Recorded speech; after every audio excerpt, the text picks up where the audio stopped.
Hello everyone, welcome to Mathematics Madness. My name is Nakul Sharma and I am your mathematics mentor, and today we will do top 20 questions of probability. So without any further delay, let's begin the video.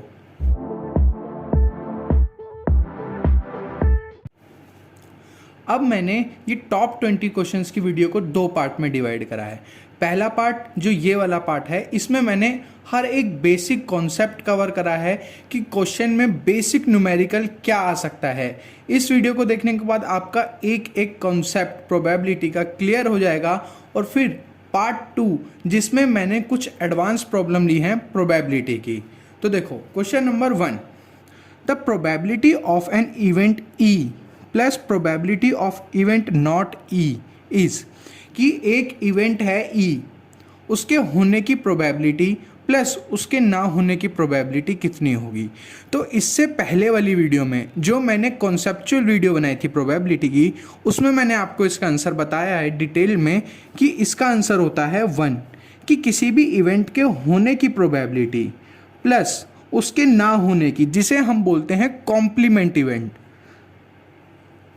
इनका सम हमेशा 1 होता है। Done.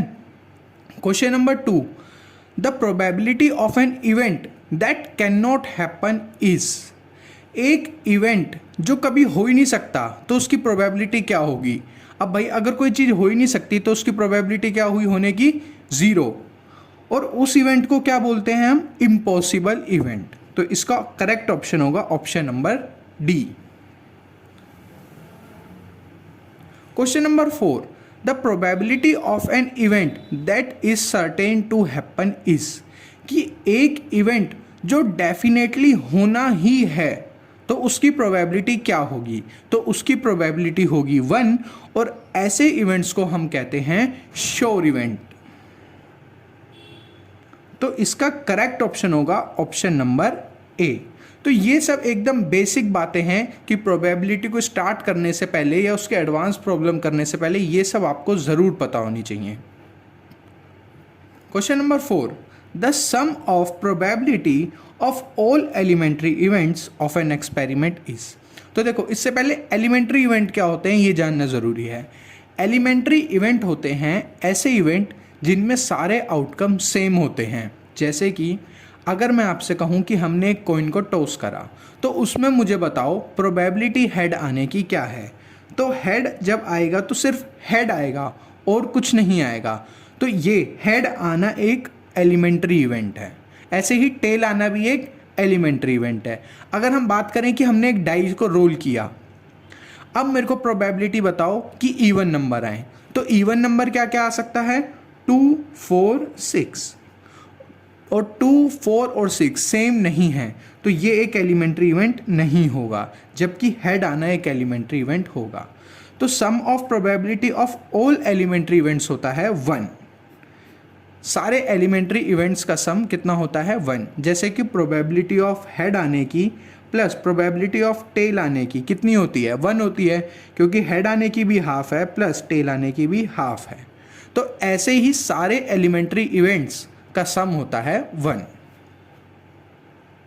Now question number 5, the probability of an event is greater than और equal to dash and less than और equal to dash. तो देखो मैंने basic वाली वीडियो में बताया था आपको कि किसी भी इवेंट की जो प्रोबेबिलिटी होती है वो हमेशा छोटी होती है या फिर बराबर होती है 1 के, और हमेशा बड़ी होती है और इक्वल होती है 0 के। तो यहाँ पे क्या पूछा है, probability of an event is greater than और equal to, is greater than and equal to 0 and less than और इक्वल टू 1। तो इसका करेक्ट ऑप्शन होगा 0,1। तो option B is correct option. Which of the following can not be probability of event. अब इनमें से क्या प्रोबेबिलिटी नहीं हो सकती किसी भी इवेंट की। तो देखो अभी हमने करा कि प्रोबेबिलिटी 0 या 1 हो सकती है, या इनके बीच में हो सकती है। देखो 2/3 को हम क्या लिख सकते हैं, 0.67। तो ये इस कंडीशन को सेटिस्फाई करता है, ठीक है। तो ये हो सकती है। बी पार्ट -1.5, क्या प्रोबेबिलिटी कभी नेगेटिव की हो सकती है, नहीं, कभी नहीं। तो इसका करेक्ट ऑप्शन होगा बी, क्योंकि नेगेटिव की प्रोबेबिलिटी कभी नहीं हो सकती। अब देखो ये 15% है, तो 15% को हम कैसे लिखेंगे, 15/100, जो इक्वल होता है 0.15 के। तो हम कहेंगे कि ये भी प्रोबेबिलिटी हो सकती है और 0.7 भी प्रोबेबिलिटी हो सकती है। तो इसका करेक्ट ऑप्शन होएगा ऑप्शन बी। ये सारे एकदम बेसिक्स क्वेश्चन हैं ताकि आपके बेसिक्स एकदम क्लियर हो जाएं। Question number 7, a bag contain lemon flavoured candy. Malini takes out one candy without looking into the bag. What is the probability that she takes out orange candy? तो देखो, bag में सिर्फ lemon candies हैं, तो orange candy कभी निकल सकती है बैग से? कभी नहीं। तो प्रोबेबिलिटी ऑरेंज कैंडी के निकलने की कितनी होगी? 0। क्यों? क्योंकि ये एक इम्पॉसिबल इवेंट है। लेमन कैंडीज में ऑरेंज कैंडी तो कभी निकल ही नहीं सकती। और सेकंड पार्ट, लेमन कैंडी, अब बैग के अंदर सारी कैंडीज कैसी हैं? Lemon candy. तो जब भी एक कैंडी निकालेगी तो वो हमेशा लेमन कैंडी होगी। तो ये क्या है? ये है एक श्योर इवेंट, ये हमेशा होएगा। तो probability of lemon candy is 1। Done.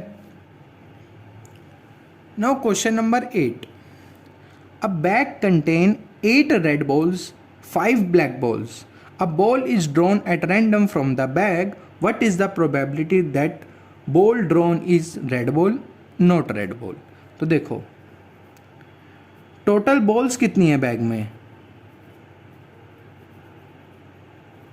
3 red plus 5 black, तो 3 + 5 ये हो गई 8, जिसमें से रेड हैं 3 और ब्लैक हैं 5। पहला part, probability of red ball, यानी कि प्रोबेबिलिटी ऑफ रेड बॉल कितनी होगी? Total number of red ball जो है 3 अपॉन टोटल बॉल्स जो हैं 8। Done. Second part, not red ball. अभी देखो, अभी मैंने आपको बताया कि प्रोबेबिलिटी ऑफ इवेंट प्लस और उसके ना होने की प्रोबेबिलिटी हमेशा 1 होता है। तो probability of not red is equal to 1 minus probability of red, 3/8, that is 5/8। और इसको आप एक और तरीके से निकाल सकते थे कि नॉट रेड बोला है ना, तो मतलब कौन सी बॉल निकल के आए? Black ball. तो ब्लैक बॉल की प्रोबेबिलिटी भी क्या होगी? 5/8। Now question number 9, a box contain 5 red marbles, 8 white marbles and 4 green marbles.